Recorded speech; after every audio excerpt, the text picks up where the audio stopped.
Hi, this is Issabella. Yes, I'm back for another exotic iteration. An 18-year-old boy living in a big city always had this craving to become a Zen.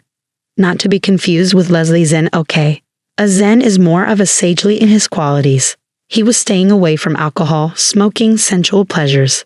Even though he knew a lot of women were eyeing him, he went to a Zen master who decided to play with his new disciple and said, nobody in humans are perfect, but you seem to be too perfect even to come to a master.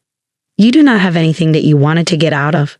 The young boy knew his neighboring housewife had an eye for him, so he slept with her, after which she said, "You did a great deed today." Now he is confused whether it was a sin or something good. What he thought it was changed his perspective coming from the housewife who committed adultery. He asked his Zen master. He smiled. The human mind keeps a false notion that if you are a Zen or sage, you should not fight, you should eat small quantity of food, you should not outlive your desires. Based on unusually stupid iterations by the medias and some, hardly few sages, that people have met. Again, this is a left-brain thinking of limited belief generated by your ego consciousness.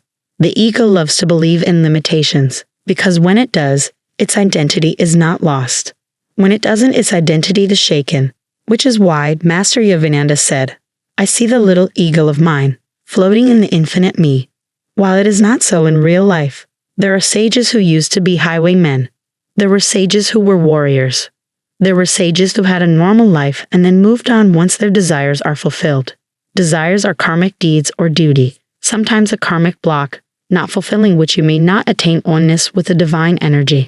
There are quite a lot of chances for you to be reborn again and again, because you still have that karmic block of unfulfilled desires that is stopping you to stay rewired with the positive energy.